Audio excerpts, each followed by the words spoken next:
What day is today? What?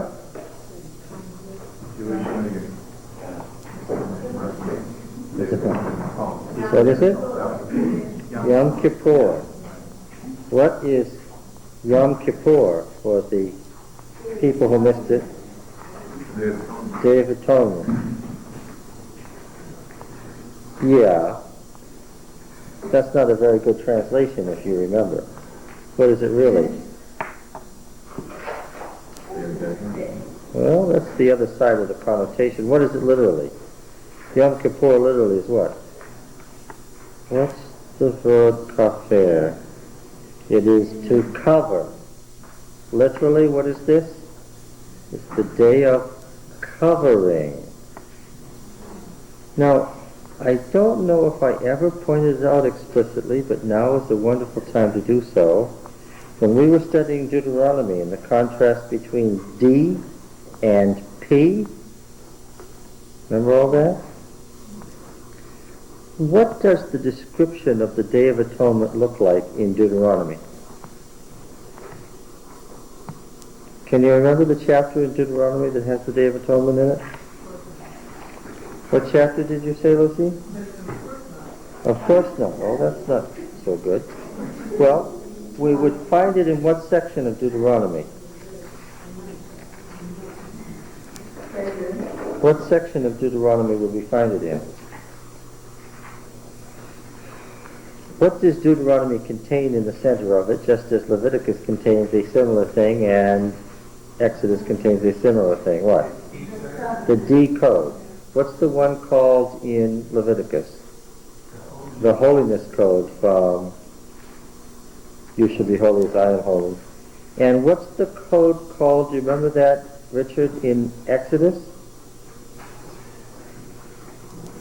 It's all in the context of the setting of the covenant at Sinai, and it's called the Covenant Code. What are those chapters in Exodus? Let's just review this because we're never getting away from these covenants or their codes. The code in Exodus begins in chapter 21, verse 1, and it's the most primitive of the codes, right? And it goes right through chapter 23, verse 19. Now, what is a code again?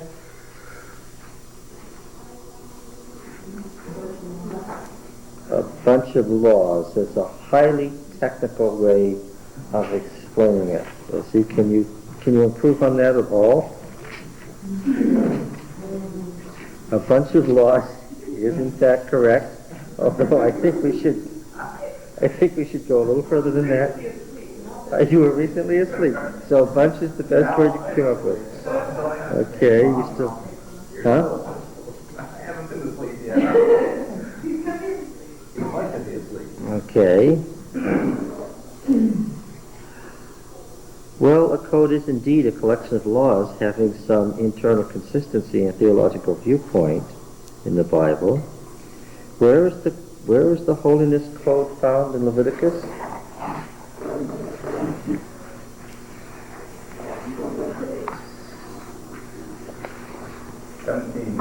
That's good. And where does it go? From 17 where? Leviticus 17 to what? 19. It goes much further than that. Beginning of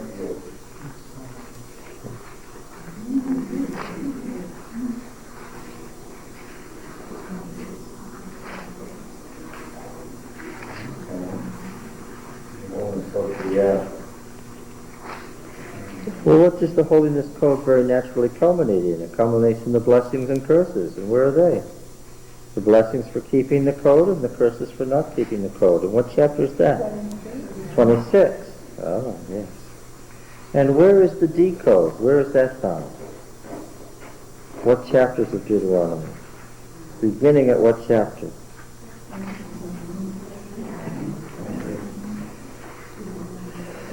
Yes. If you don't remember, look in your Bible, look for a collection of laws, see where you find it.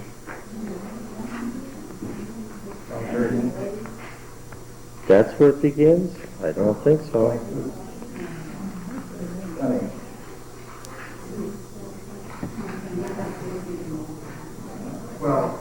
12. How do you know it's 12? Because it has an introduction. I read verse 1. These are the statutes and ordinances which you shall be careful to do in the land which Yahweh, the God of your fathers, has given you to possess all the days you live on the earth. Colon. Now they begin. And how far does the decode go from chapter 12? 27. Well, yes, it's going to go all the way through 27, because what is 28? Deuteronomy 28 is the blessings and the curses for keeping the covenant. Now that we've isolated the chapters, where is the Day of Atonement in deeds? Anybody want to search for it now? Well, it would be right next. Well, of course, we know that for theological reasons, Leviticus has been chopped up, and the Day of Atonement now forms the conclusion to the manual of purification, which begins in chapter 11 and goes through chapter 16. So actually, ironically, the description of the Day of Atonement in Leviticus is outside the Holiness Code now, although it obviously was part of it at one time.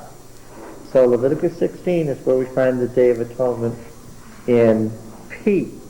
And where is it in D?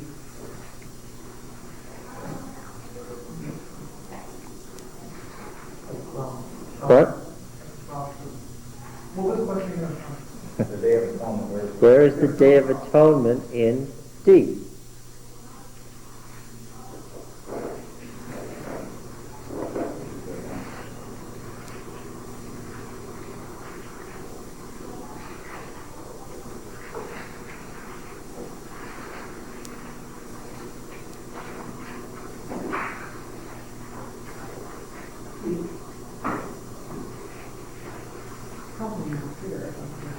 Well, what chapter are you up to, Lucy? So I'm hoping my Bible would have to find the title. You were hoping you wrote a title in. Well, I hope you did too. Have you found it yet? No, and I think where I wrote the end of decode. You came to where you wrote end of decode, and you didn't find it? Do you remember my asking you to find the description of the war for the capture of Mount Ephraim in Joshua? Right, that's what you... How did Israel conquer the land that became the center of Israel, the capital, the early capital being Shechem? What did we find out about that? How did they conquer Shechem? What? Yes, the kingdom of Shechem, we found out, was what? To our horror, we discovered that the biggest part of the conquest of Canaan was what? Land they already owned. Is everybody with me? Huh? It was quite a conquest, yes. We discovered that the huge tract of land in the center of the Egyptian province of Canaan, in the mountain range that was largely uninhabited and of very little interest to the pharaohs, dominated by the great city of Shechem, was already Israelite. And so when I don't think you were here, but I had people searching through Joshua for a while, looking for the conquest of Mount Ephraim. And what did we discover? There isn't any mention of it at all, because it isn't there. And now what am I going to say to you about D? We're searching for something that's not there. You're searching for something that isn't there. Last week we searched for where John the Baptist baptized Jesus. Yes, you were looking for John the Baptist baptizing Jesus in the Gospel of John. Yes. It's not always going to be this way, John. Sometimes I'm going to ask you something there that is there.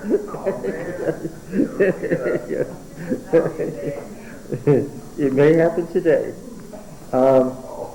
He said it. Now stop and think about it, friends. You should have known this. The Day of Atonement ceremonies all center where? Well, at least most of you should have known this. All center where? Thank you. Where do the Day of Atonement ceremonies occur? In the fall. I say where and you say when. Let's get our adverbs together. Where do the Day of Atonement ceremonies take place? In the sanctuary. And why should you all have known that we're not going to find that in D? Because there's no sanctuary. Because there's no sanctuary in D. The tent of meeting in D is what? Again, what is it? A tent, where? Out in the wilderness, because in D, if God should ever dwell among them, what would he do? He would destroy them. Okay? We remember again that Bushite sanctuaries were all simple tents outside inhabited areas. Do you remember? Why did Jael slay Sisera? Because she was of a Bushite priesthood. Right? And where was her holy place? Out in the wilderness north of Hazor. And why did he slip in there? Because of the ancient law of sanctuary. Go into a holy place and you can't be killed. And the priestess told him that everything was fine, and she killed him. So now look, if I ask you to go find the Day of Atonement in D, what should you say? Not there. This is a conflict in terms. You can't find the Day of Atonement in D. What would you have to conduct the Day of Atonement ceremonies? You'd have to have the P sanctuary, with God dwelling in their midst, and if the sin wasn't removed, what would happen? If the sin wasn't removed, since God is in their midst, what would happen? They'd be killed. So in P, now let me ask again. As time passed, this system described in P centered on what place? Where were these services carried out? In Jerusalem. D originates where, Richard? Huh? In the northern kingdom.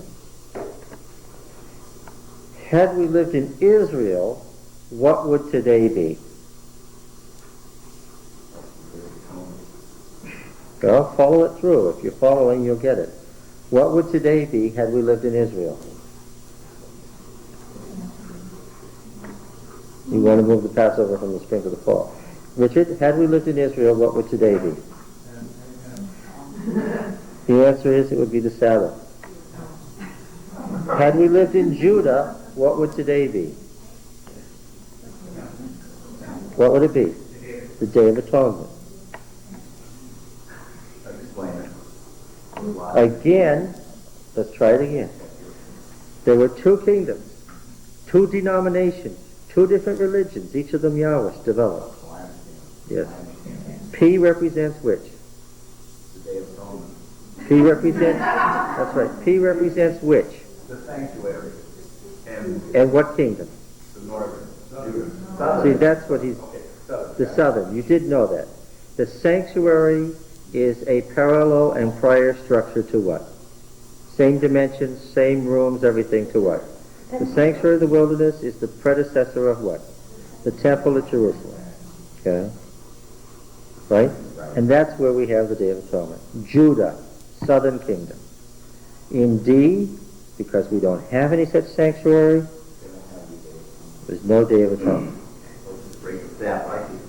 Yes, okay. Today wouldn't be the Day of Atonement because there wasn't such a thing. That's the point.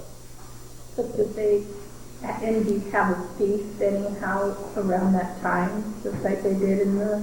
Would there have been a fall festival? Yeah. She asks a good question, and I remember to repeat it.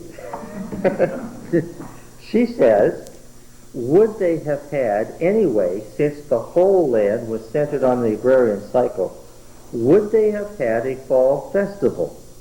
What do you think? Yeah. Well, it was the same agrarian cycle. The hills are a little higher in the northern kingdom. It's a little wetter. So the crops mature at a slightly different rate. But nevertheless, it's the same agrarian cycle, so you would expect what? A harvest. A harvest festival. Now let me see, which harvest is it? Have you got this in your mind yet? Which harvest is it that's in the spring and which is it that's in the fall? I know this. Have you memorized this yet? The fall is the fruit, the fall is the... Well, this is a very easy way to remember it. What were they harvesting in Ruth, which is what we're studying right now? Barley and wheat. And when did that happen? In the spring. Only because we've been studying Ruth for several weeks, and I've been telling you. I was with John the Baptist last week, so I don't know. The question is, would there have been a fall harvest festival in Israel? And we have to assume that yes, there would have been. Now, can you come up with a text to put under our assumption? Well, Lucy, let's wander through the decode again. Were there really weddings and all that? Yes, there surely would have. Do you remember when we were studying Song of Solomon, that we saw a chiasm and half of it had spring imagery and half of it had fall imagery? Yes.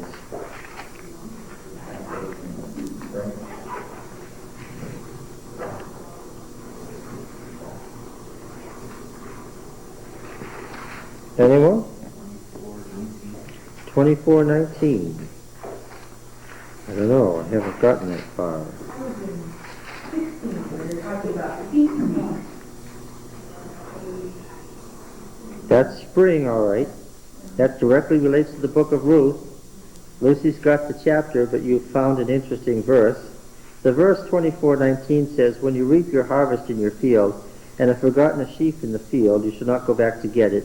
It shall be for the sojourner, the fatherless, and the widow," the classes especially destitute that are protected under the covenant, "that Yahweh your God may bless you in the work of your hands. When you beat your olive trees," which is fall, right? That's vintage, that's the fall. "You shall not go over the boughs again. It shall be for the sojourner, the fatherless, and the widow." Do you see why it's said twice? One relates to the spring, and the other relates to the fall. "When you gather the grapes of your vineyard, you shall not glean it afterward. It shall be for the sojourner, the fatherless, and the widow. You remember that you were a slave in the land of Egypt, therefore I command you to do this." But the chapter is what, Lucy? 16. Yes.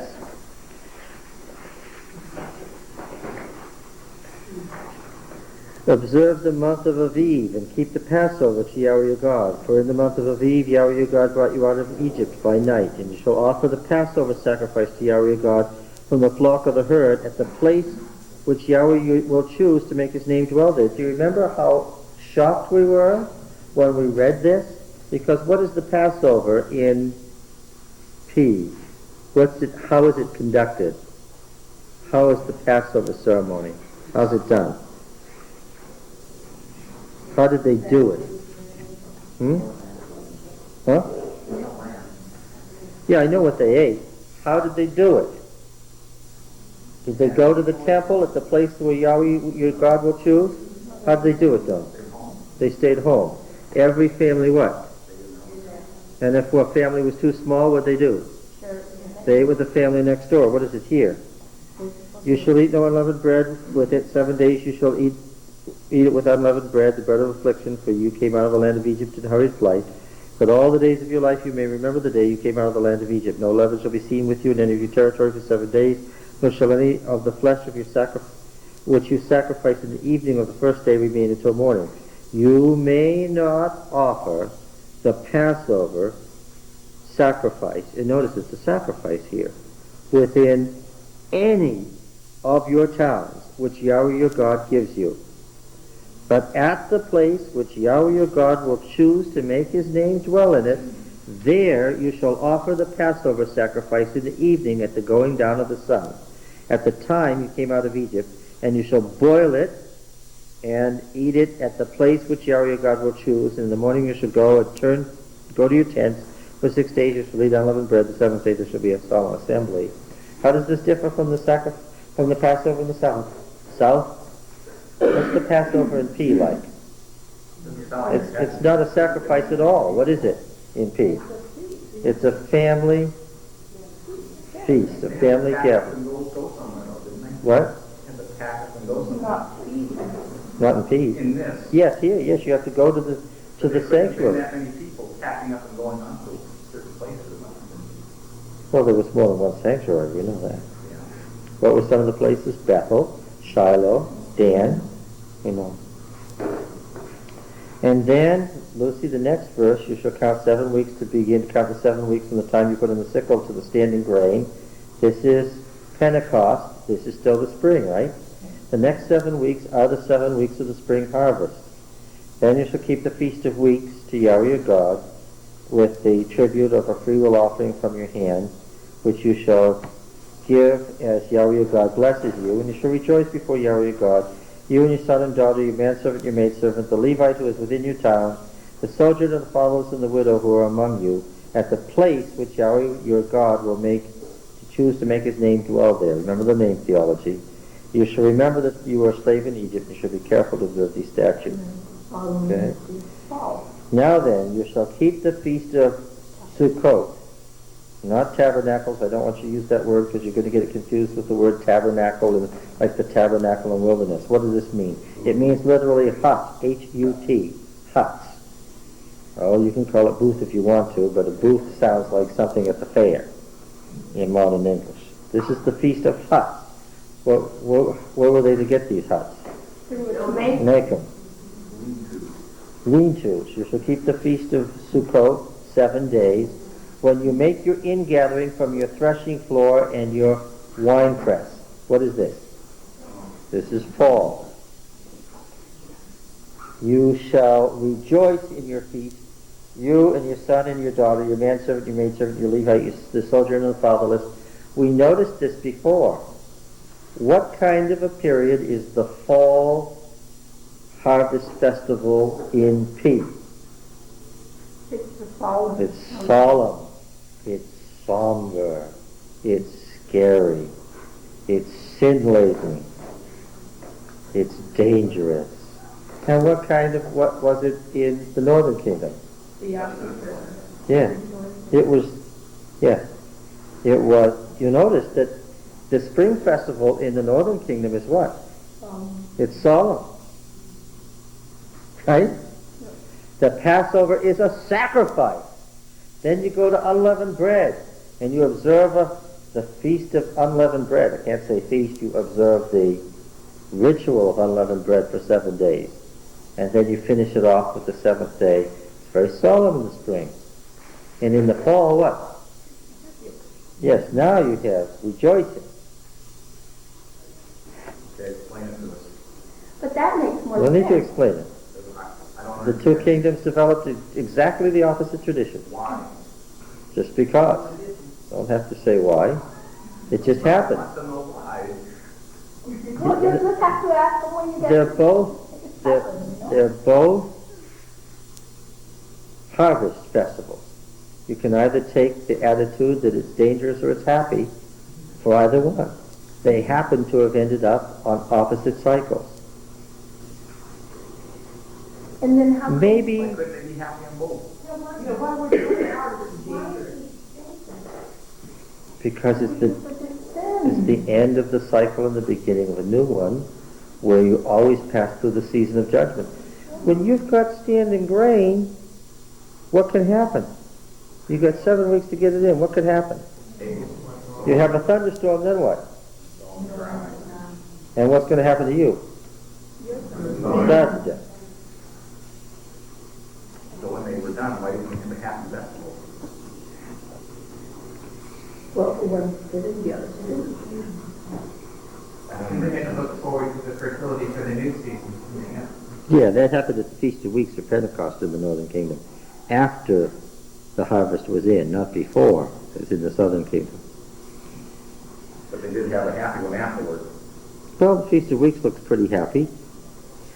But then when the two kingdoms united, then they sort of took on peace, didn't they?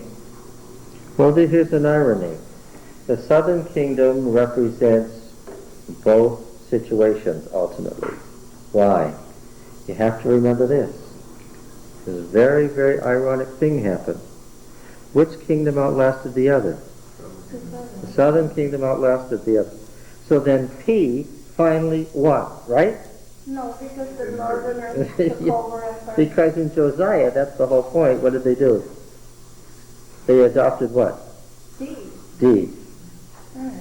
So the whole basis of Josiah's reform is the Deuteronomic movement, remember? Josiah threw everything else out and adopted deed in its entirety. That's why it's here. So here's an irony. The northern kingdom collapsed, but what? The religion of the northern kingdom. Well, how did that happen? Religions just don't survive independent of people. How did that happen? Yeah, but if all those people were killed by the Assyrians, how could their religion go on? If somebody's dead, his religion doesn't continue. He's dead. They weren't all killed? What happened? They moved south. They brought their religion with them. What elements of the northern kingdom moved south? Yeah, we know that the city of Jerusalem grew 400% in the time of Hezekiah when the northern kingdom fell. We know that people moved en masse down. Who were the people who moved down south? Those who believed what? Those who believed the prophecies that what? That Israel was going to be destroyed. It was the believers who did what? Who moved south to support King Hezekiah, who was standing there fighting the Assyrians off. Yeah. And so what part of the northern kingdom did he get? The very best. Yeah. But they brought their religion with them. And in the end, when his great-grandson Josiah reformed again, what religion was it that came forward? The deed religion, the northern religion. Yeah. To me, the basic problem is that we like to think that God just sort of gave all of these rules in advance and told, both, all the Israelites what to do. So then it seems like kind of a bit of a dilemma when you say, well, really the people in the north are doing this separate thing other than the ones in the south. The Bible tells us this is the way the Passover must be celebrated. I read Exodus 12. Now I've read Deuteronomy 16, where the Bible tells me this is the way the Passover must be celebrated. It's exactly the opposite. Okay? I didn't make it up. Okay? I noticed before that the Bible tells me what I must do with the tithe and warns me that if I do a certain other thing, I will be killed. Then I read in Deuteronomy what? I must do that certain other thing, and if I don't do that other thing, what will happen? I will be killed. Okay? Now this isn't something that we make up and impose on the Bible as our modern interpretation. What is this? This is something that's there that we are deriving from. And how do we have to take it with biblical theology? Yeah, well, that's the problem. That's exactly right. With biblical theology, we are deriving our theology from what? From an exegesis of the text, taking out of it what's there, and not what? Not putting into it what we wish was there. In this case, the fundamentalist assumption of uniformity. Right? Yeah. What? I don't know that we had a question. What was that? Yeah, which one do we take? Well, no, we went through this. We don't have to. We don't have to pick. It's all in the Bible. You're neither. You're going to get killed either way, right? Well, now look, these policies were in effect in different places and at different times. In this regard, let me read a passage from the Anchor Bible Commentary on Ruth by Edward F. Campbell. And he says that this passage, which is so good, occasionally I'm forced to read a page or two from something because it's so good, is largely a synopsis of George Mendenhall's famous book, The 10th Generation. The 10th Generation by George Mendenhall. We must first make a distinction between policy, the kind of normative general guideline embodied primarily in the biblical Ten Commandments. What kind of law is that? What kind of law is that? What were those two words? Apodictic, yes. It's just a Greek word for dictum, that apo, across, goes across all situations. And the other one is case law, it's casuistic. Okay. Remember those words? Apodictic and casuistic? Good. Which kind is the Ten Commandments? Apodictic. It doesn't say if then, it just says, have no other gods before me. Right? Thou shalt not kill. Case law would be, if a man kills another man by accident, and he didn't mean to, and he had no premeditated grudge against this person, then, because in case law you've always got what? If, then. Right? If X, then Y. We must first make a distinction between policy, the kind of normative general guideline embodied primarily in the biblical Ten Commandments, and technique, or specific formulations, which occur in the Bible mostly in the casuistic style. Concerning the latter, it is important not to be misled by such terms as law code, codification, promulgation, and legislation into thinking of ancient case law as comparable to the 2,000-odd page municipal code of the city of Chicago. You want to know what, you want to build a building, you want to know whether the municipal code allows it, what do? Take your copy and what? Turn to page 1283 and look and see. This is how it's done. Okay.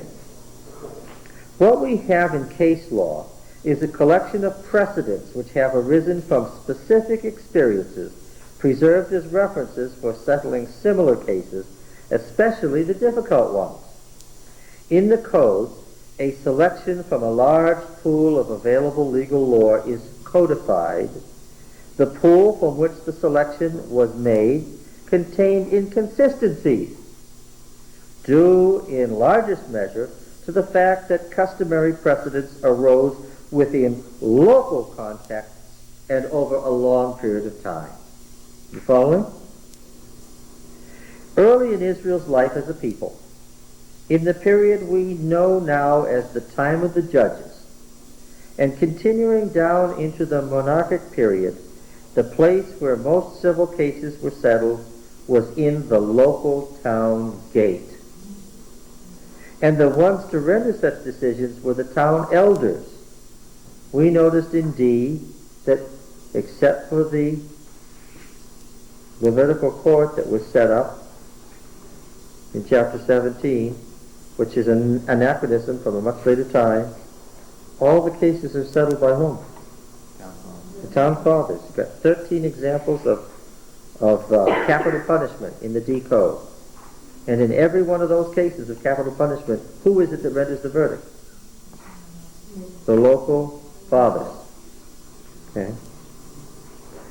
The place where most civil cases were settled was in the local city gate, and the ones to render such decisions were the town elders, very much as we see them functioning in Ruth 4. Except in thorny cases, they made their decision on the basis of a combination of overarching principle, common sense, and a well-preserved, if perhaps spotty, probably orally transmitted legal tradition. While communication between town and town across the land on matters of civil custom would take place, especially when issues pertain to the affairs of more than one town or population segment, we are not to think of one common legal code covering the whole land. What was decided in the civil case in Bethlehem could differ from what was decided in nearby Hebron, and all the more readily could differ from what was decided in Shechem or Dan, much further away. By the way, the reason he's explaining this here, let me just give you an insight, is because the Levirate marriage as described in Ruth doesn't agree with the Levirate marriage as described in Deuteronomy 25, and those don't agree with the Levirate marriage as described in Genesis 38, and so a mountain of ink has been dried on the pages of why are these all different? And the answer is what, Don? Yeah. All based on the same principle, right? Got that? And what are the principles that we could all agree on? Where do we have the great apodictic law? What is it? It's the Ten Commandments, in which we discovered in D and P The explanations were different, but what? The commandments themselves were the same. We are not to think of one common legal code covering the whole land. What was decided in a civil case in Bethlehem could differ from what was decided in nearby Hebron, the capital of Judah, and here's Bethlehem up here, and certainly from what was decided in Shechem or Dan. As for the law codes in Exodus, the covenant code, Leviticus, the holiness code, and Deuteronomy, the decode, I'm inserting here, by way of memory, they constitute political attempts. Now what does that mean? Political attempts. How did we suddenly have a code that did cover the whole land? Who would have an interest in doing such a thing? And why? What? You would only have such an interest when? Under a monarch. When everybody was under a common government. Prior to that, would it matter if they did things differently in Shechem than they do in Hebron? The biggest reason it wouldn't matter is what? If it didn't happen to you. How many folks from Shechem had to worry about what went on in Hebron? None. How many folks traveled? Yeah. How far were these shrines? Look it on the map. Look at it. You can see. We had a shrine to Yahweh. How far? 10 miles. A day's journey. Yes. The farthest seems to have been about 20 miles. And most, of course, and in fact you couldn't walk that far because you couldn't leave your land and your animals and your houses what? Time would take to get there. Yeah, and that, of course. That's why local shrines developed, of course. Well, They were tied to where they were. If you were a rich person with lots of slaves, you could probably go off and leave your hired hands or slaves to. We're going to discover that as we get into Samuel and Kings, that when it says the people of the land killed this king after 2 years and put his son on the throne, the people of the land are just that, the rich people who were designated. Now we know it, and there's archaeological evidence to explain it, to explain that the people of the land are those who are rich enough and join a class by designation that can go to these feasts and do what they need to do while somebody's taking care of their business. In other words, the people of the land does not mean what? It's a technical legal term. Yes, that's exactly what the technical terms from covenant terminology mean. The people who must witness a covenant are the people of the land, and we know from example after example that the correct translation of that is people with land, who are enrolled as such. Yeah. So that the great majority of the people were not the people of the land who were coming to these feasts. Okay. Yeah, so we have a difference in legal marriage from book to book to book. And are we going to throw up our hands in horror at that? No, that's to be expected given the situation in the background. As for the law codes in Exodus, Leviticus, and Deuteronomy, they constitute political attempts under specific historical circumstances to normalize practice, probably mostly from the capital cities of Samaria and Jerusalem. Now we notice that the practices, we probably don't even begin to have the variety, the mosaic of laws that actually were in existence in ancient Israel. Why? Because what we have now is a very ancient code that goes all the way back to the beginning of the Judges period, because you've got a lot of Bedouin stuff in the covenant code in Exodus. That's going all the way back to Moses. It doesn't represent a settled people. We'll say Moses was the lawgiver. Why would Moses' name be attached to all this? Because what?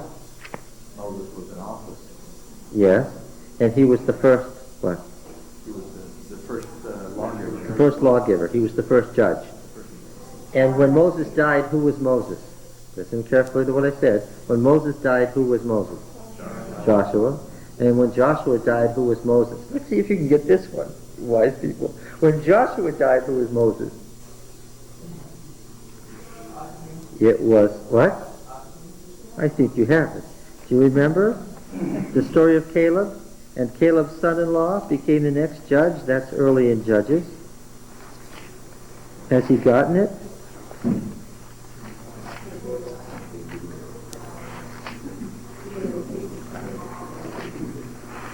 You will find it in Judges chapter 3 and verse 7. And Richard, I believe you have the gold star for today.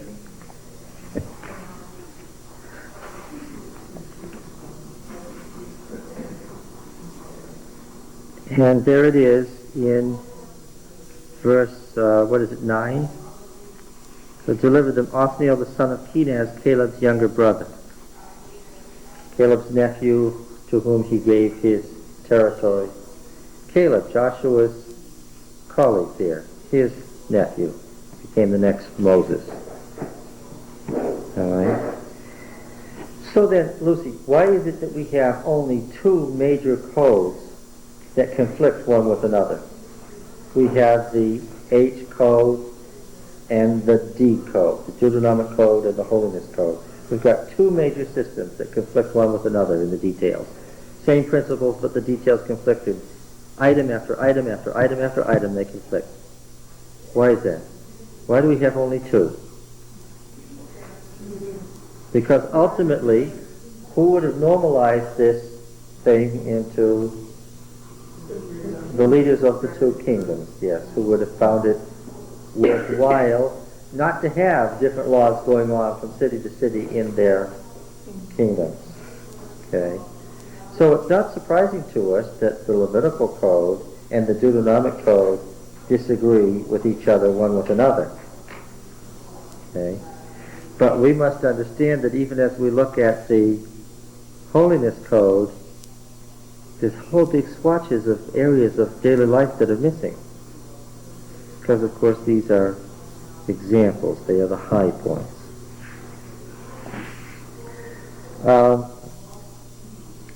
They can hardly be thought of as simply overpowering and setting aside the age-old traditional practices of a particular outlying town. This is why we have in Hosea and Micah, for instance, examples of laws that disagree with the laws that we find in Leviticus and Deuteronomy. Hosea and Micah are both from outlying towns. They refer to things that just aren't so if you read Leviticus and Deuteronomy. Why is that? Well, you know, a king can say, friends, we're going to do it this way from now on. Right? And religious traditions being what they are, people could say what? Oh, you think so? And as long as the king was looking at the little village down on the coastal plain, what were they saying? Yes, of course. And as soon as the king's attention turned away, what? What would they do? What was traditional in that village? If you can imagine us being tradition-bound today, can you imagine in that society that was so close-knit from one generation to the next, how difficult it would be to change a tradition? Like going from one church to the other. Yes. They don't have lawn services right now today. Yes.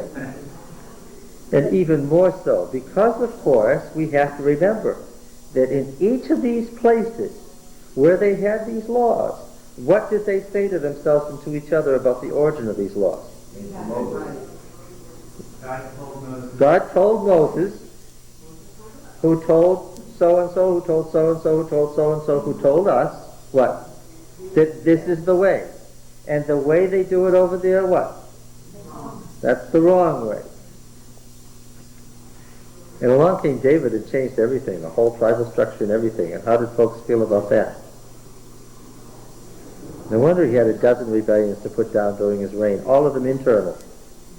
He conquered this vast empire Nobody rebelled against him in all these countries. From Egypt to northern Mesopotamia, nobody ever rebelled against David. Who rebelled against him? His own family. His own family and people from the various tribes. And we're going to find a place when we read it that says they rebelled against him because he was innovating and not following the way of the Lord. See? That's right. Also, we must remember that the law codes as we have them are anything but complete and comprehensive.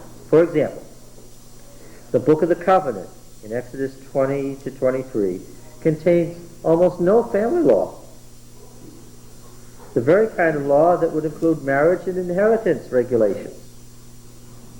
And the other codes are all significantly deficient in various areas. Their purpose was probably not to be comprehensive, but rather to be illustrative and didactic, that is, teaching. We're going to find that King Jehoshaphat gathers together a group of various kinds of officials and codifies a law and sends these officials out from town to town to teach the people this law. And here we actually have a statement in the Bible that a king codified a law, gathered them all together, said this is the law from now on, and sent the priests out to teach the people this is the way we're going to do it from now on. What I'm telling you here is we're not guessing about this process. The Bible actually says that's the way it happened. Okay? All right. Lack of comprehensive law code together with localism and the sheer number of local sources for legal law explain why frequently stories in the Bible portray a set of customary practices at odds with the formulations in the codes. We cannot expect consistency between Deuteronomy 25, 5 to 10, and the story in Genesis 38, and the story in Ruth. You get it? So all this energy that was put down explaining the differences between them and trying to explain them away, what's it worth? It's a waste of time. And that's what we try to do today. We try to make Adventists in Costa Rica do like we do here, and Adventists over there do like they do over there, and we get into a big mess instead of just letting each local people do what they know is right to do. Yeah, there's a biblical precedent for saying the overarching principles must be the same everywhere, and It doesn't the work. specific laws can be, can be culturally conditioned. All right, so they were joyful and they were sad at different times, depending on which kingdom we were in. Don, one answer may be political. If you're going to be somber in the fall in Judah and joyful in the spring, then we here in Israel, your great rival, who don't want to be like you, what? You wouldn't do that, would they? No, To be contrary? just to be contrary. All right. Any question about that while we continue? Ask it now, so that Last time I asked a question. didn't go well. Well, you I- took the whole class to answer, and then they jumped on me for asking the question. No, that's not true. Let's recall what happened. Wasn't the words the wrong Old Testament that was at issue? Ah, yes, I remember now. Shall we go on? That's a good idea.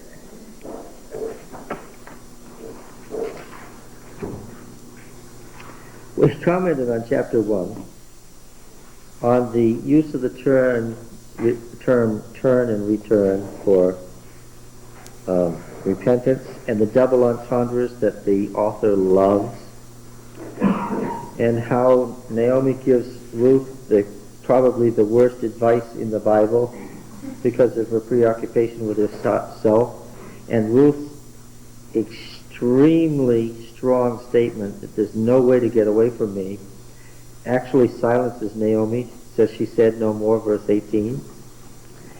And then they come to Bethlehem.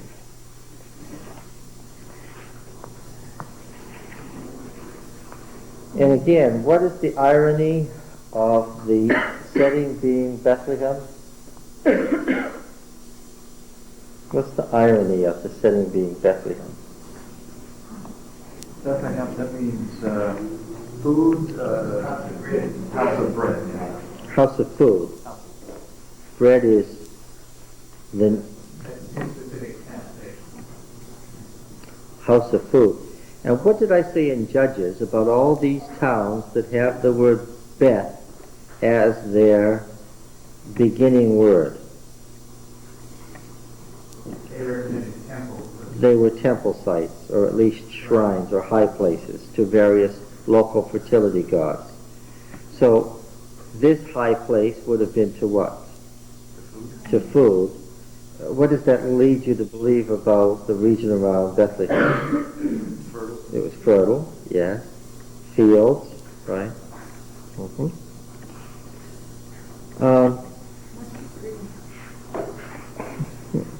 It's not as pretty now as it was in ancient times because the land has been denuded, the forest has been cut down.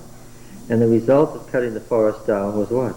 It takes the water away that made the ground Yes, that made the ground fertile, and so now what is it? more dense. It's virtual desert when in fact it was once a heavily forested mountain region. That's what's happening. Yes. So they came to Bethlehem, and the whole town was stirred because of them. The women said, "Is this Naomi?"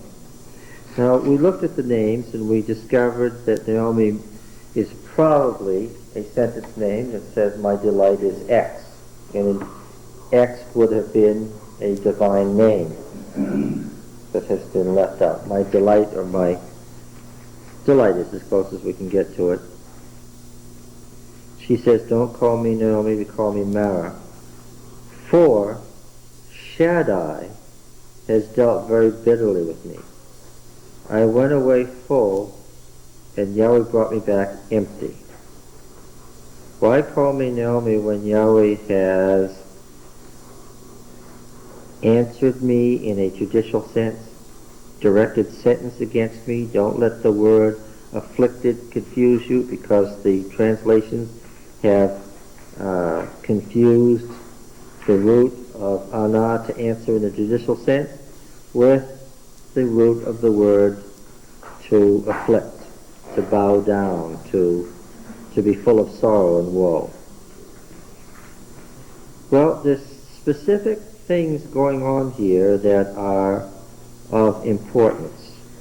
First of all, it's her identification of Yahweh with what God? Shaddai.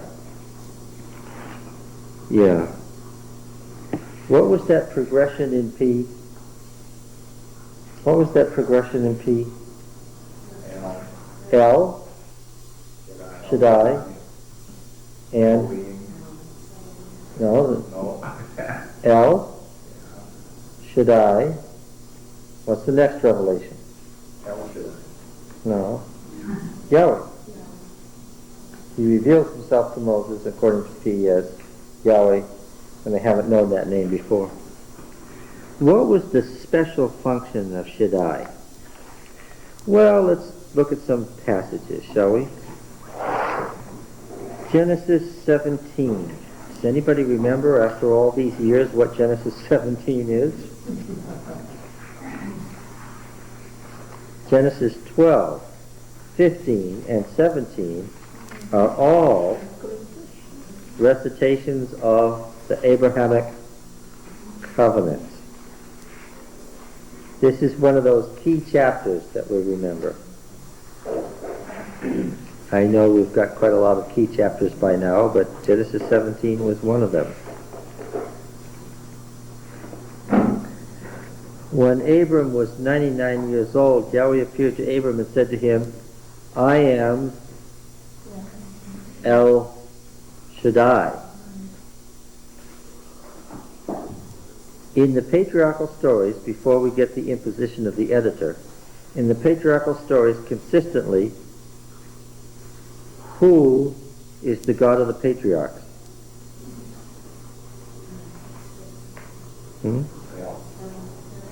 El Shaddai. Yes, the second of these three progressions. El Shaddai, which means literally what? God of the mountain. What mountain are we referring to? The cosmic mountain. Well, where's that? Yes. Well, don't mislead the modern mind. How many cosmic mountains were there? One. Yes. Listen carefully, you who are new. There were cosmic mountains all over the place. Sinai, Zion, Hermon, Zaphon among them. And these cosmic mountains were one. Okay? Identity of essence. If you're here, you're there. There is here and here is there. There's only one cosmic mountain. Walk before me and be blameless. And where is there, by the way? Where is the there when we say the cosmic mountain is here and there? Where is there?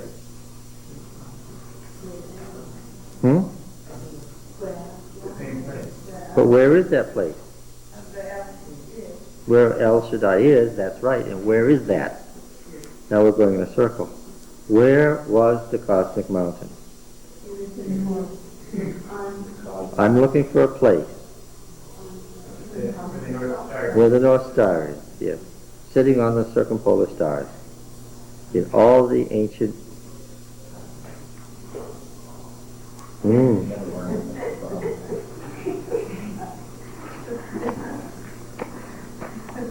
Keep your finger in Genesis 17. Psalm 48. Psalm 48. Yes, it's not going to be good if we go through the Bible and by the time we get to Revelation you don't remember any of it. You'll be here. No, I may be run over by a truck tomorrow. Because they'll never make it to Revelation.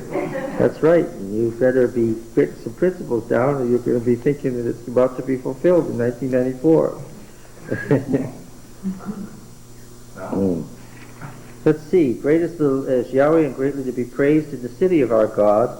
His holy mountain, beautiful in elevation, is the joy of all the earth.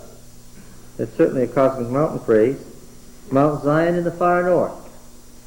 Now, where literally is emphatically Mount Zion not to be found? In the far north. Yes, it's emphatically not where? Yes, not in the far north. And the far north was a standard phrase in the myth for what? Beyond the North Star. That's where it is. That's where you'll find Mount Zion. Right? Remember the egg-shaped universe? I think you got Santa Claus living to Yeah, well, yeah. That is a late, we call that a late reflex. We think of the Middle Ages, we think of St. George slaying the dragon. And that is simply what we call a late reflex of Baal slaying the seven-headed monster and giving it its deadly wound. What is a late reflex? It's the same myth continued from culture to culture, culturally conditioned, but nevertheless what? The same myth. Santa Claus being in the far north is... Santa Claus is a late reflex of El Shaddai sitting on the cosmic mountain in the far north. You will remember that when he ascended on high, listen carefully, you will remember that when he ascended on high, quoting the Old Testament, a cosmic text passage, what did he do? You can't finish the sentence from the New Testament?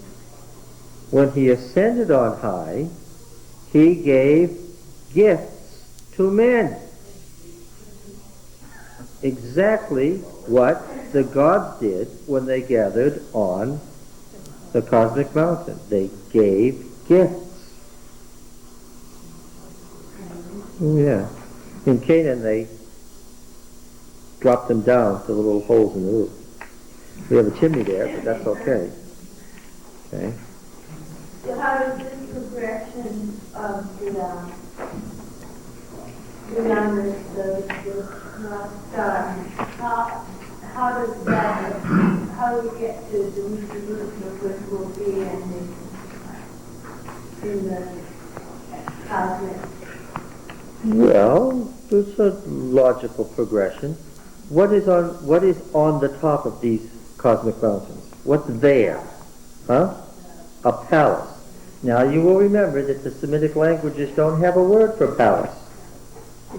The word in question is Heikal, which literally means what? Temple. We translate it temple. Sometimes our Old Testament translates it in English palace if it's convenient contextually, but they didn't have a word for palace. A god or a king lived in what? In a temple. Okay, so let's make it easy on ourselves. Let's call it a palace temple with a hyphen in between. Okay? And at the center of this temple, what was the most important room? Throne. Yeah. And what were the dimensions of this perfect room? I read the Baal Epic, but I already know. What were the dimensions of this perfect room? You don't have to read the Baal Epic. You've read the Old Testament. What were the dimensions of this? What? That wasn't the tuffy. The same dimensions of what in the sanctuary? The most holy place, which happens to have been what? What can you tell me about those dimensions? It was a perfect what? Cube. It was as long as it was wide as it was high. What did you say? Just like the New Jerusalem. Just like the New Jerusalem. Yes. Her question was, remembering to repeat it, how do we get this progression then from these cosmic mountains and temples to the New Jerusalem? Is there such a progression? There sure is. On the cosmic mountain sat the temple. In the most significant part of the temple was the inner room where the God sat, and it was a cube, a perfect cube. Okay? And that is reflected, of course, in the earthly temple. Again, like begets like is equivalent, sameness, identity of appearance equals identity of essence. If it looks the same, what? It is the same. Remember I referred to Isaiah 6? Let's look at it again. We may get to study these same passages 20 times before we get to the Bible.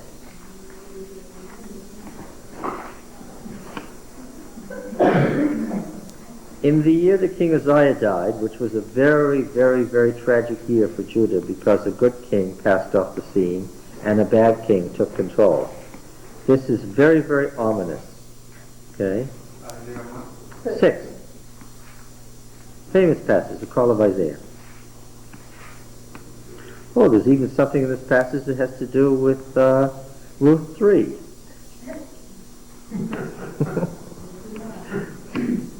We're studying Ruth. This is all background to Ruth. It really is. In the year that King Josiah died, I saw the Lord sitting on a throne, high and lifted up, and his train filled the temple. Attending him stood the seraphim. You remember seraph means to burn, and so these are the burning ones. Attending him stood the burning ones. Each had 6 wings. With 2 he covered his face, and with 2 he covered his what? His what? His genital, and with 2 he flew. And one called to another and said, Holy, holy, holy is Yahweh of hosts. The whole earth is full of his glory, which happens to be a refrain of several of the Jerusalem temple psalms. How do I know that? I read the book of Psalms. I found the word in the book of Psalms. I know that it's one of the refrains that the priests in the temple in Jerusalem sang week by week. And the foundations of the threshold shook at the voice of him who called, and the house was filled with smoke. I said, well, what house? Is this the heavenly temple or the earthly temple he's talking about here? What is the answer? You're here for the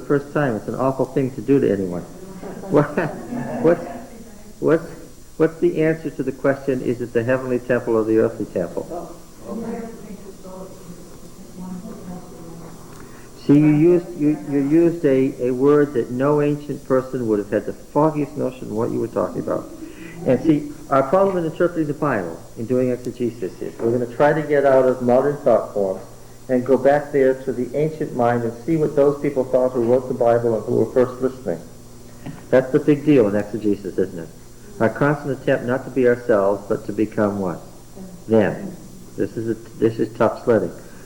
They believe two things about reality that's absolutely foreign to us because of our Greek thought forms.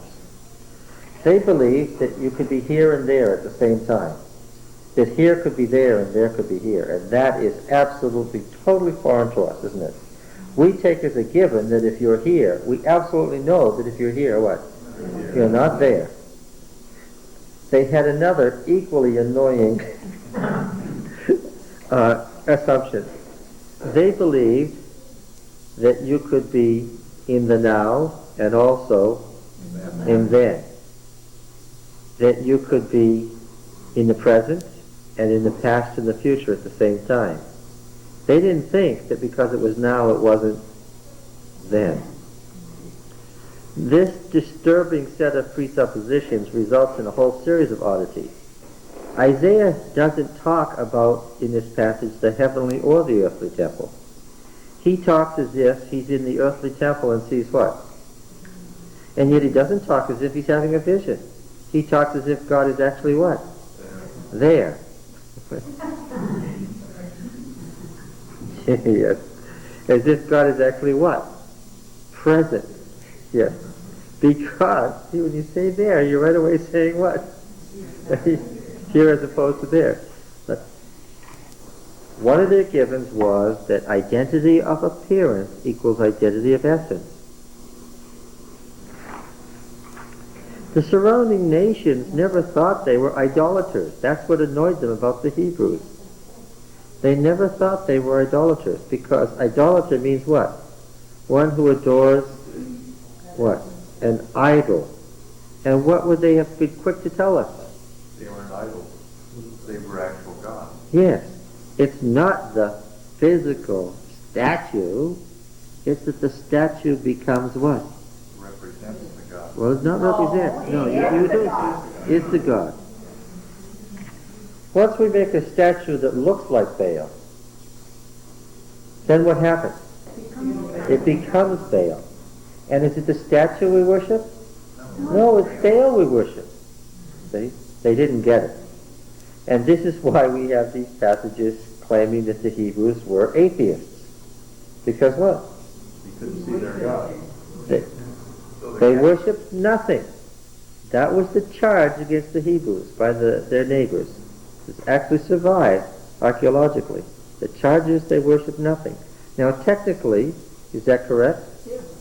Technically, to say that the Hebrews worshipped no thing is what? Correct. Is correct. But if you can't have gods unless you have a likeness of the god, then you're stuck with saying the Hebrews what? Are atheists. See the problem? And this is a perfect example here. Isaiah isn't saying, I went off in vision and went to heaven. That would be Mrs. White talking in the 19th century A.D. What is he saying? I saw the Lord. Well, why? As soon as he entered that temple, where was he? He was at the cosmic mountain at the center. Yeah. And so here in the throne room, there's plenty of reason to believe that Isaiah was part of the priesthood too. He sees the cosmic reality. Now it's not the priestly choirs that are singing, it's what? I didn't hear the word angel. The word angel there. Seraphim. Can't say angel, why? As soon as I say angel, what have I got? I've got those Greek nymphs that are, as I said before, they're either masculine women or they're feminine men. I'm not sure which. It's hard to determine. They've got eagle's wings, and the eagles that gave up these wings for these angels all have white feathers, right? Got it right off of the Greek crepe hair, right? And came right into Christian mythology, so now we've got it too. Why are these wings that we talk about in verse 2? Well, they're not three, they are 6. Why are these wings?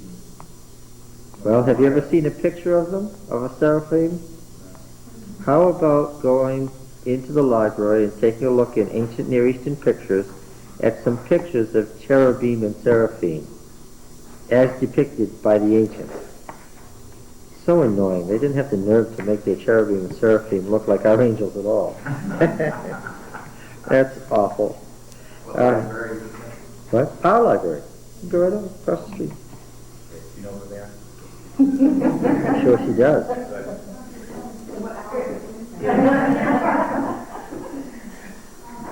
Why don't you make some Xerox copies and bring them? One of the things that's in there is a picture of the destruction of Lachish by Nebuchadnezzar. There's some Hebrew women wearing their cloak that starts around their head and is long down, and they used it to carry things in. We have that in Ruth. She's carried the thing. Boaz says, get a good grip on it because he's going to put a lot of grain in there.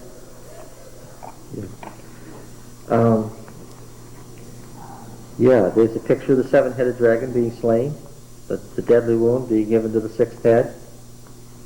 There's a picture of King Jehu kneeling before Shalmaneser. Oh, wonderful picture. An actual biblical person. What? What? I don't remember seeing any pictures of wings that didn't look like Hebrew wings and feathers. Yeah. Oh yeah, you'll see that it's quite different. Okay.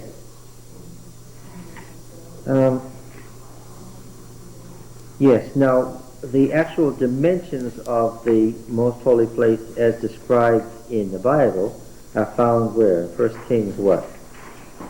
7? Probably.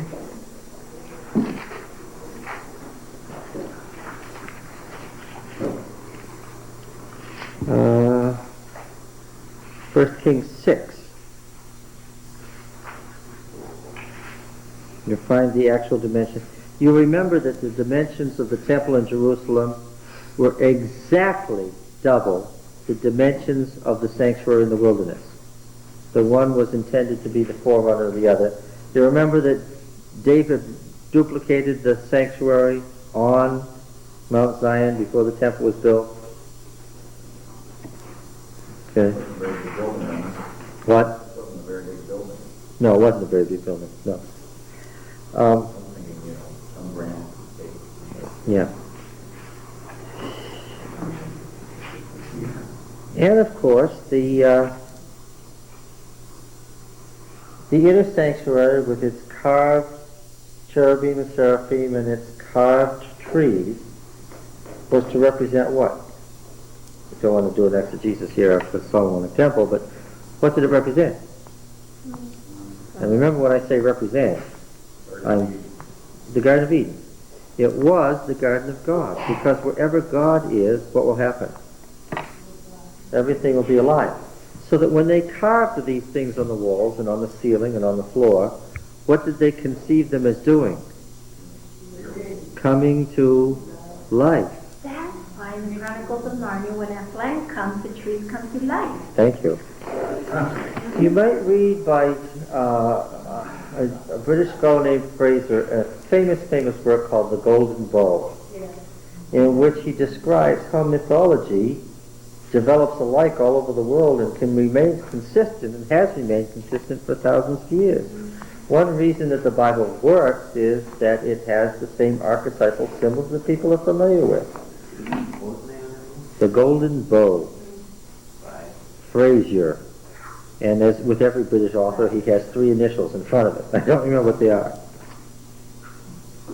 They all have to have 3 names in England before you get to their last one. Is he like Joseph Campbell? Yes.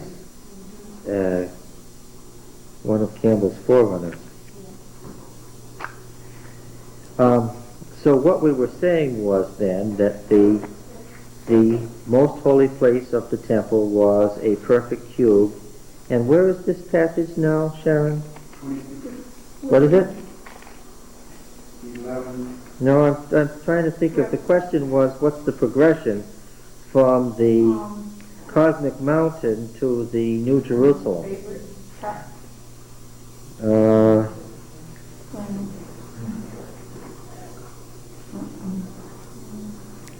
Yeah, I guess it's 21 verse 15 and following.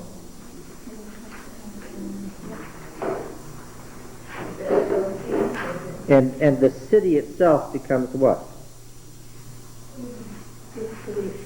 The city itself becomes the room on the cosmic mountain. Narnia becomes larger, Narnia and larger. All right. So the city itself becomes the room that sits on the cosmic mountain. Okay. And of course, if you didn't know that, you end up with endless problems of how you get a city that's as high as it is wide as it's right. You've got this 300-mile high wall. That's an awfully high wall.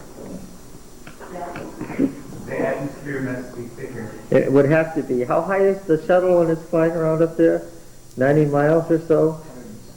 That high? 160? It depends on what they're doing, I think. Sometimes it's that high. Other times, yeah, at 100 miles you are in you're outside the atmosphere. You're outside the atmosphere. So you see the problem of the New Jerusalem's walls. That's what happens if you don't know a background and you get stuck literalizing something that's drawn from the Old Testament and you end up in a mess. Okay. I'm still reacting to that book. It's going to take me a few weeks to get over it. Warning Revelation is about to be fulfilled. Another, seems like we just barely get rid of one heresy before another one comes to stir folks up.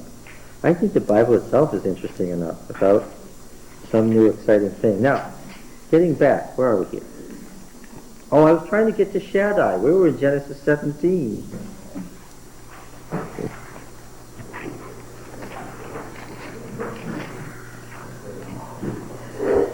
I am El Shaddai, walk before me and be blameless. I will make a covenant between me and you, and multiply you exceedingly.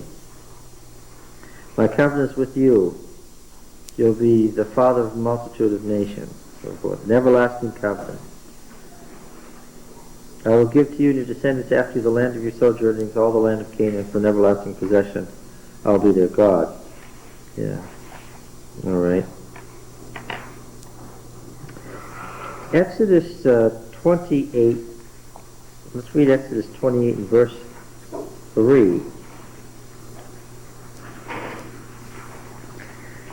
This is interesting. Isaac sends Jacob away. Arise, go to Paddan Aram, to the house of Bethuel, your mother's father. Take as wife from there one of the daughters of Laban, your mother's brother. God Almighty, El Shaddai, bless you and make you fruitful and multiply you, that you may become a company of peoples. May he give the blessing of Abraham to you and your descendants with you, that you may take possession of the land of your sojournings which God gave to Abraham. Genesis. That's Genesis 28, not 28. Exodus 28. Well, that's true. Chapter, still in Genesis. What is it? Genesis 35. Didn't say that. Verse Genesis 35, verse. Well, yes, 9. God appeared to Jacob again when he came from Paddan Aram and blessed him. God said to him, your name is Jacob. No longer shall your name be called Jacob, but Israel shall be your name. So he was called Israel. God said to him, I am El Shaddai. Be fruitful and multiply. A nation, a company of nations shall come from you, and kings shall spring from you. Have you noticed that the use of this name is connected to something?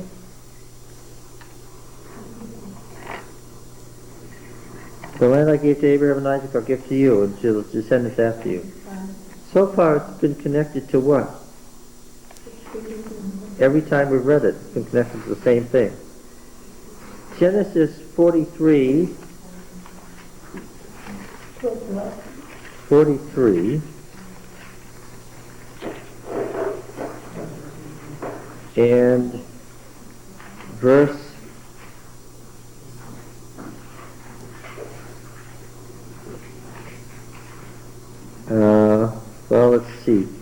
How about verse 11? Then their father Israel said to them, if it must be so, then do this. Take some of the choice fruits of the land in your bags, and carry down to the man a present, little balm, honey, gum, myrrh, pistachio nuts, and almonds. Take double the money with you. Carry back with you the money that was returned in the mouth of your sacks. Perhaps it was an oversight. Take also your brother, and arise and go again to the man. May El Shaddai grant you mercy before the man, that he may send back your other brother in Benjamin. For I am bereaved of my children unbereaved. So the man took the present, took double the money, and so forth. How does Joseph conceive of him right there? Chapter 48, verse 3. After this, verse 1, Joseph was told, behold, your father is ill. He took one of his 2 sons from Manasseh and Ephraim. It was told Jacob, your son Joseph has come to you. Israel summoned his strength and sat up in bed. Jacob said to Joseph, El Shaddai appeared to me at Luz in the land of Canaan and blessed me, and said, behold, I'll make you fruitful and multiply you, and make you a company of peoples, and will give this land to your descendants after you for an everlasting possession. And now your 2 sons, and so forth. Exodus 6. This is a passage I already referred to. Exodus 6. Verse 2. And God said to Moses, I am Yahweh. I appeared to Abraham, to Isaac, and to Jacob as El Shaddai. But by my name Yahweh I did not make myself known to them. I also established my covenant with them, and to give them the land of Canaan, the land in which they dwelt as sojourners. Moreover, I have heard the groanings of the people of Israel, whom the Egyptians hold in bondage. I have remembered my covenant. Say therefore to the people of Israel, I am Yahweh, and I'll bring you out from under the burdens of the Egyptians, with outstretched arm, and so forth. Okay. Who's the God to whom Job is speaking and makes his complaint throughout the book of Job? Not in the prose frame, but where Job is actually speaking. Yes, it is. 31 times he addresses Shaddai in Job. 31 times. Well, what's the setting of Job as far as time is concerned? It's supposed to be the time of the patriarchs according to the framework. Okay. Genesis 49:25. What is Genesis 49? Testament of Jacob. By the God of your father who will help you, by El Shaddai who will bless you with blessings of heaven above, blessings of the deep that couches beneath, blessings of the breast and the womb. Okay, now I have noticed it every time here. I've noticed it. What is Shaddai connected to? There's been something, huh? To a covenant. To a covenant. What about that covenant that is striking? Anyone? Can anybody tell me what particular about the covenant is noticeable when we have Shaddai?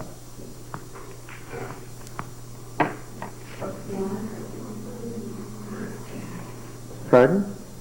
Blessings, you say. Yes? What? Land of descendants. Land of descendants. Job's initial anger with El Shaddai is what? Because his land of descendants have been taken away. El Shaddai is everywhere the guarantor of land and descendants. Catch it. Everywhere Shaddai is connected as the patriarchal God who guarantees land and descendants. But it seems to be too strong on us in the concern with the land and descendants who is in a wandering state at the time. Yes. So now when Naomi says, Shaddai has dealt very bitterly with me. I went away full, and Yahweh's brought me back empty. She speaks of Yahweh in terms of his being Shaddai, whose particular business is what? As guarantor of and land. And land. Is there anything about land in Ruth?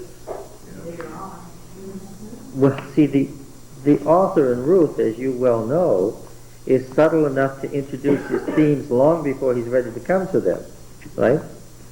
He likes to, or she likes to, play this game of introducing what is going to become an issue later. We would deduce from this that Naomi is particularly angry with Yahweh as Shaddai for what? Taking away her children and her land. And so she says she's empty.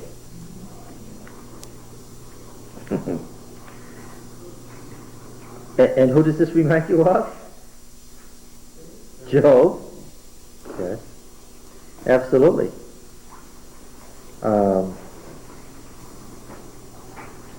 When he has pronounced judgment, when Shaddai has pronounced judgment, when Yahweh has pronounced judgment against me, and Shaddai brought calamity upon me. We don't have to have this discussion over again, but it's a great text. Naomi says, who did it? Now here we don't even have the devil, right? He doesn't even make it into this story. So who isn't the one doing it? Yes. Now, theologically, what are we to say? That Naomi has missed the point, or that she's right?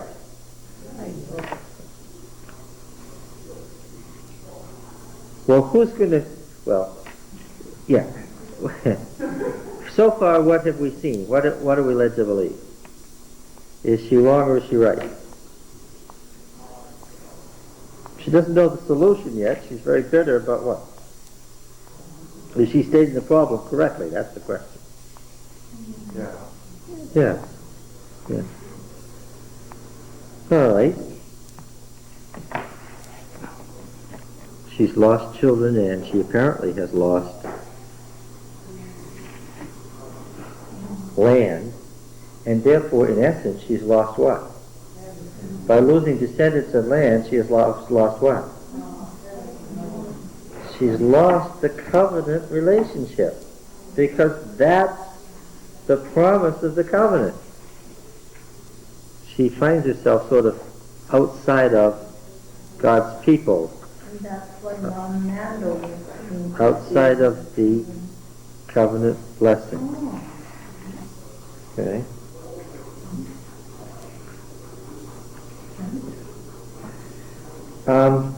There are several things operating in the background of the Ruth story. Can we think of some of them? Let me remind you again that I have said repeatedly that very striking appendix to the book of Judges, such an unusual section of the Bible, Judges 17 through, is it 17? I hope it is. Yes, 17 through 21.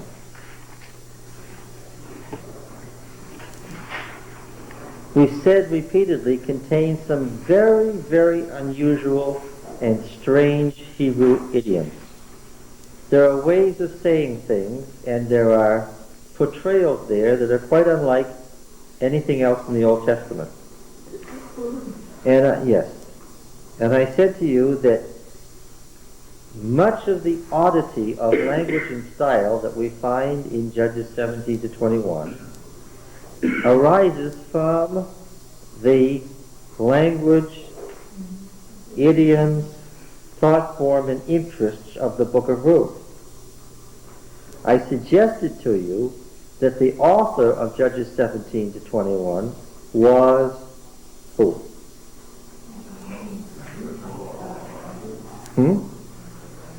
It's not like the Judges' stories that stand all by themselves without any interference, with an introduction and an occasional conclusion commenting on the significance of this, and they're all pre-existing stories that go on.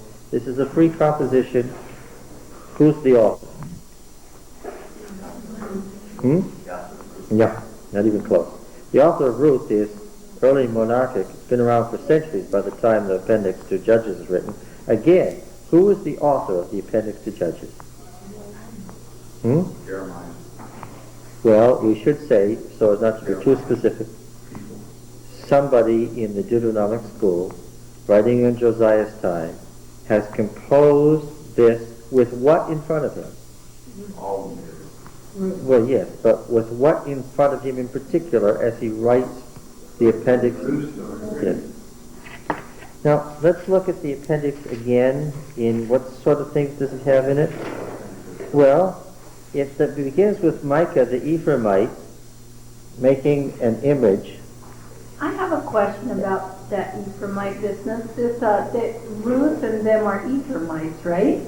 And then, but we always thought that David was from the tribe of Judah. Well, no. Ephraim is not the same as Ephrathah. That's a different... Oh, it is. Although you confused it, in fact, the word Ephrathah was a district originally in Ephraim. And how Ephrath moved from Ephraim to Judah is an open question. Moving on. Micah hired a priest. And where did the priest come from? Bethlehem of Judah. And he traveled away from Bethlehem to be where he was. And then, of course, he went even further. He ended up in Dan and took Micah's idols with him. Okay? And then the next thing, which is even more interesting, is that we have the reverse. We don't have somebody leaving Bethlehem to go to Ephraim. What do we have? We have somebody leaving Ephraim to go to Bethlehem. And this is the anti-judge guy. The guy who stops at Gibeah and his concubine is raped all night, and then he takes her body and cuts it up. He uses the word for grasp, get a good hold on it. He gets a good hold on the body. The same word, very unusual word, that's used when Boaz says, the only other place it shows up, get your cape out, get a good hold on it. Unusual word, you notice, right? Oh, where did I see that word before? Because you notice the words you don't know, right? And it's in this section. Okay? Now, this is the anti-judge story. Everybody's doing what they presume the covenant requires them to do, and they end up having a civil war, almost destroying the people of Benjamin. The people who are killed are said to be men of, well, it uses chaya, which could mean men of integrity, could mean men of prosperity, men of strength. It's the exact word that's used in its masculine form for Boaz, and in its feminine form for Ruth. It's the phrase in Proverbs 31 where we have it translated a good wife or a virtuous wife or a good woman. It's a woman of whatever chayil needs to be translated as. Okay, now, what stands behind Judges 19, this story of the murder of the concubine, the rape, of course? What stands behind that story? The whole of Judges 19 has a story behind the story. Clearly, as Judges 19 is being written, what else is in front of the author besides, or in his mind, besides the book of Ruth? Genesis 19. Does that have any relation to the Ruth story? Well, let's go back to Genesis 19 and see. What relation could a beautiful story like Ruth have to the disaster of Sodom and Gomorrah? Right? They are the exact antithesis of what relationships should be. What could there be about Sodom and Gomorrah that has his interest? Well, one of the most significant things is that one of the men who's the actors in this story, the equivalent of the old man in Judges 19, is a man named Lot, Abraham's nephew. Remember that?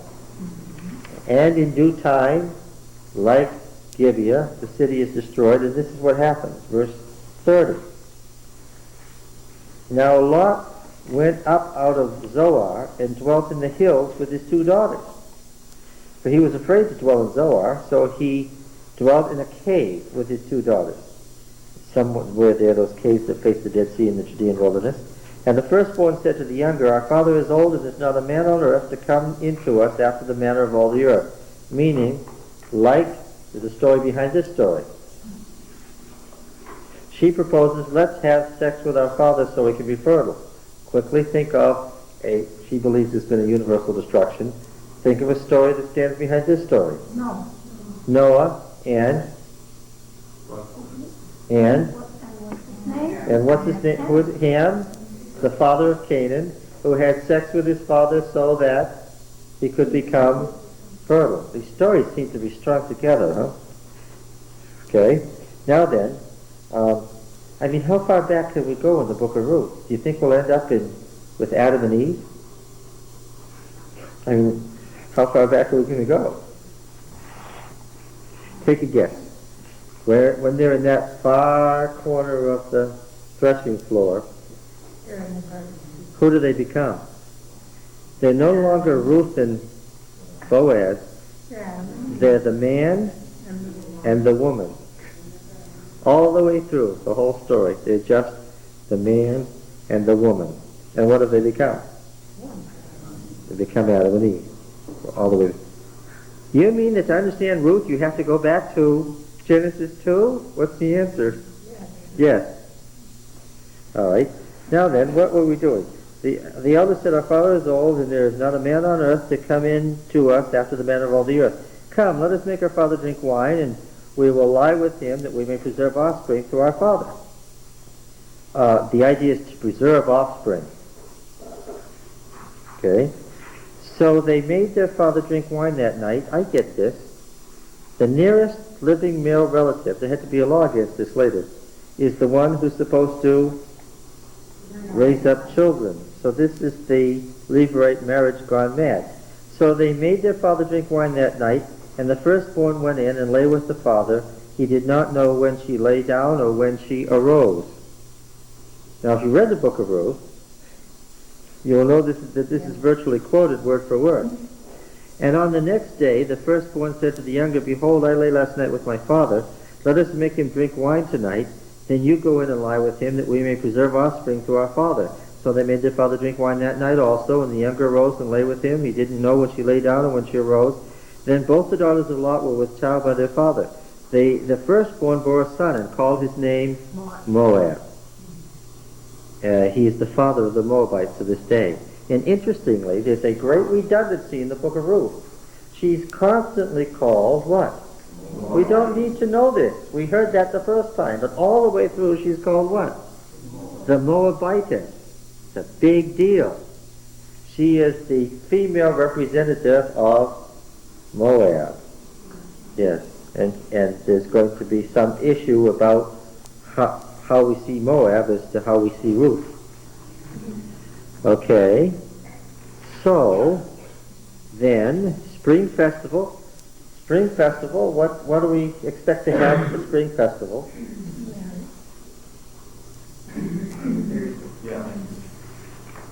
Huh? Marriages, of course. Sure.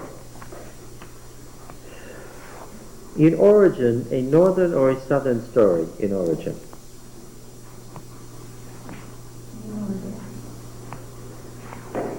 Well, where's Bethlehem? Yeah. Southern. All right. So behind the story we have all sorts of things going right back to Adam and Eve in the Garden of Eden. Okay. Naomi's complaint is going to become one of the themes of the book. Has Yahweh as Shaddai, the guarantor of the covenant and covenant blessing, mistreated Naomi? That's the question. Now, Naomi, do you think that Naomi represents a question that was in people's minds? They did think that they're home trying to get away from that, trying to Oh, you say it was her fault because she left God in the first place. That's part of the answer to the book. So, there they are, and it's the time of the barley harvest. So we know that we're now in those 49 days between Passover and Pentecost. Right? Now, Naomi had a kinsman of her husband's, a man of wealth. Well, I've already said that you must remember when you're dealing with the author of Ruth that you're dealing with somebody who loves to operate as a true writer of literature on what? On several different levels at once.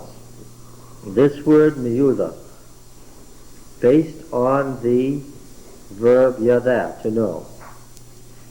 Were any of you in the college church last week when the pastor preached on sexual healing, and he said there's this word in Hebrew, yada, to know? Okay, that's this word. Okay, how's it translated in your Bible? My RSV says kinsman. Covenant brother. Covenant brother. Okay, that's a good translation. Get some of the connotations across. A relative. That doesn't help at all. That's a pretty sad translation. What? NIV? What else? The Living Bible says in-law. An in-law. That's awful. But that's okay. We expect the Living Bible to be awful and to miss the point. Anybody have anything else? Covenant brother is very good. Kinsman is certainly lackluster in the RSV and misses the point. Relative is even sadder. Miyuda with the preformative mem forming a noun based on the meanings of the verb already gives us a hint. The semantic range of the word to know in Hebrew has largely come into English because of the influence of the Bible. It means everything from to be acquainted with someone all the way to have sexual relations with someone. But one thing, as the pastor said so correctly about Yada, is that it doesn't have the connotation of to know that we also find in the English word, that is, to know mentally. As in, I read about it, so I know about it. The Hebrew word doesn't mean that at all. Because to know by experience, by personal experience, you cannot know, in the Hebrew sense, unless you know this person by experience. You can't know of somebody. So, this person's relation to the late husband and Naomi is what?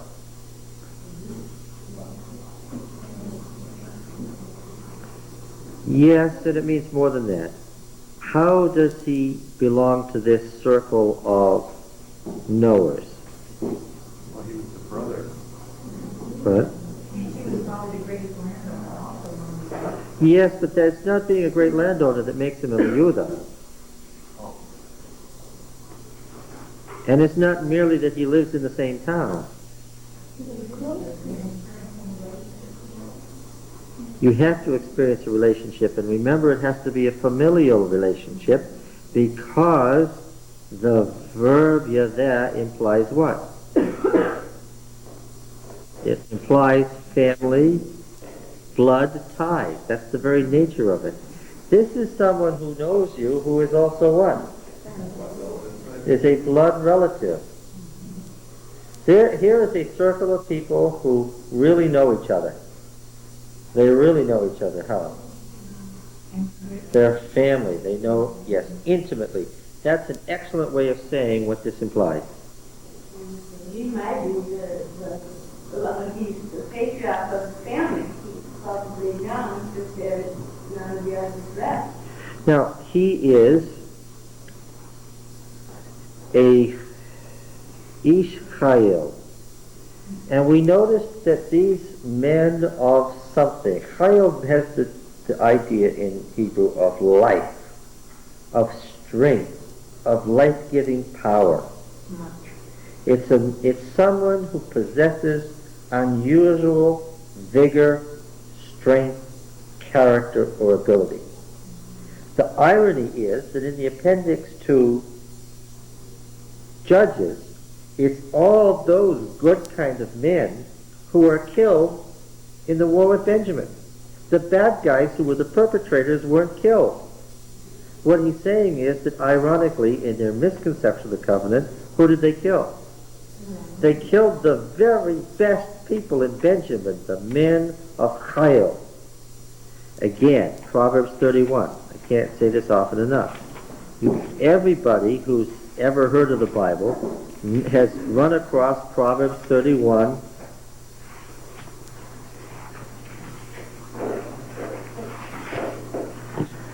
And it's verse 10. And you remember this.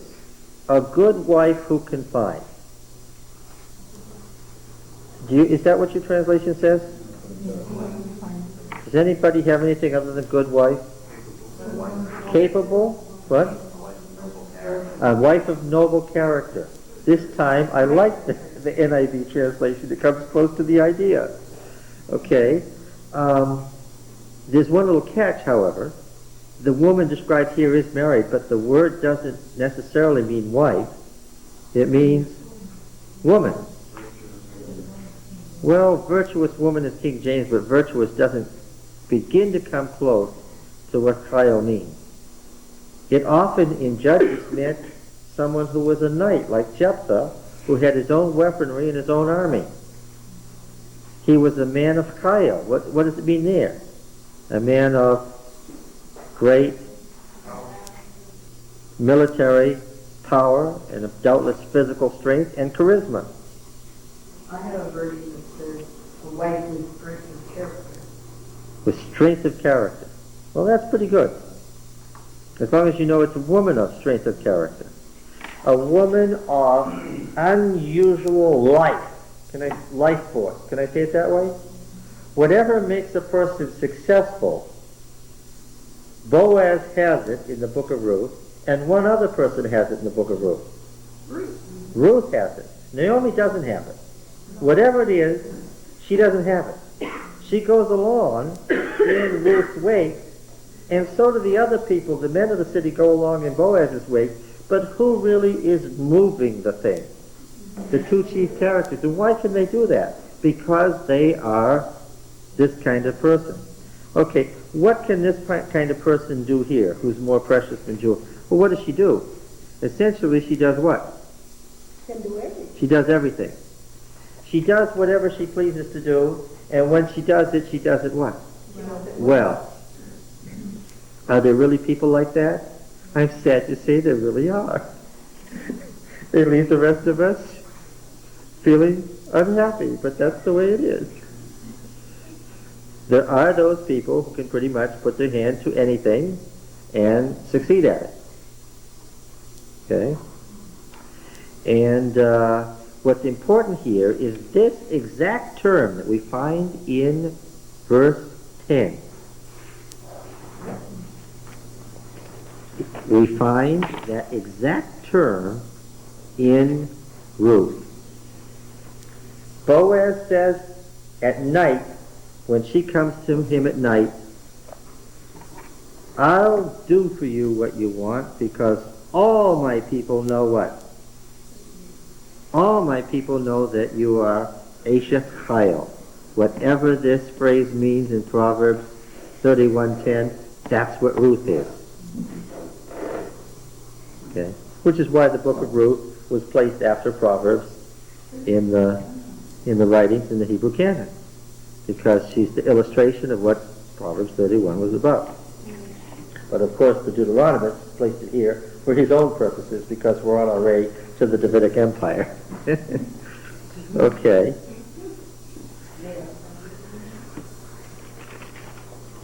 Now, we don't know it yet, because, of course, our author likes to introduce things at some distance before he's going to get to it. But we are told in 2:1, Naomi had this miyudah of her husband's, who was Ish Chayil, a man of this kind of strength. If you get a man like that, what do you need? You need a woman like that, of course. Of the family of Elimelech, whose name was Boaz. Ruth said to Naomi, "Look, I'm going to the field to glean among the ears of grain after him in whose sight I shall find grace." Chesed, covenant grace. One of his or her themes all the way through. She said, "Go." So she went forth, and we find her there. And literally it happened to her to happen on the part of the cultivated land. That's all this means. The part of the cultivated land that belonged to Boaz. Literally, it happened to her to happen on, well, he uses terms like that several times in the book. And the author is very, very deliberate on this. To the onlooker, see, he loves to do this. To the onlooker, Ruth experiences a series of lucky coincidences. Okay? And see, that's part of his point. To somebody who's not a believer, what happens? She just has a series of lucky coincidences. What? Well, but see, that's what we always say. Believers can point to things where they say, you know, this happened, and what? And I'm sure it was the hand of the Lord, where somebody else would say, what? Oh, that was just luck. That just happened. Right? That happens all the time. Well, how do you know? Well, you know by experiencing it. That's part of his answer. You know by experiencing it. And he goes around this circle that if you haven't experienced it, then you truly what? You truly don't know. Right? It's part of the problem that believers have in explaining it to unbelievers, right? How do you know? Well, I do know. There's plenty of evidence, but if you haven't experienced it, you wouldn't see what I know. And that's what operates in the book of Ruth theologically. Okay? Right away we get the impression that in Ruth there are going to be a few people who what? A few people who know. And a lot of people what? Who don't know. But we're going to find out that the few people who know are going to be instrumental in what? Helping the others know. Because he's in love with this verb to know. And he manipulates it every which direction to get the idea across of how you know that you're in Yahweh's covenant. Okay? Do you think Naomi knows whether she's in Yahweh's covenant or not? No, she doesn't know. Right? She feels that she's outside. Yeah. Is she? No. But what? She feels that she's outside of it, but she doesn't know. That's the problem. Exactly. You've hit it exactly on the head. Has Naomi ever known? And at the end she'll say, now I know. But who made it possible for her to know? No, not Ruth. Keep figuring his terminology. It's ironic. It's what? It's Ruth. Oh, El Shaddai operates all right, but it's Ruth who makes her know. Ruth what? Catch the irony. Ruth the Moabitess. That's the point. It's Ruth the Moabitess who knows. That would be a good sermon. decent Athens. No, nobody deserves that much trouble. And yet you sit here this afternoon and do it, right? Yeah. We are our next month. Oh, we know. What does Naomi want? What does Naomi want? Yes. What does she want? She's complaining about being empty and we had to go back. We had to go back to text to find out what it was that she was referring to. What is really bothering her that she wants? Does she want another husband? No. She wants a cousin. Yeah. And what particular things does she want? She wants children and she wants land. And she expresses that as she wants her security back. And how does a widow get her security back? What is it that she's missing as a widow? She's missing children and she's missing land. She says, look, I want my security back, and Shaddai took it from me.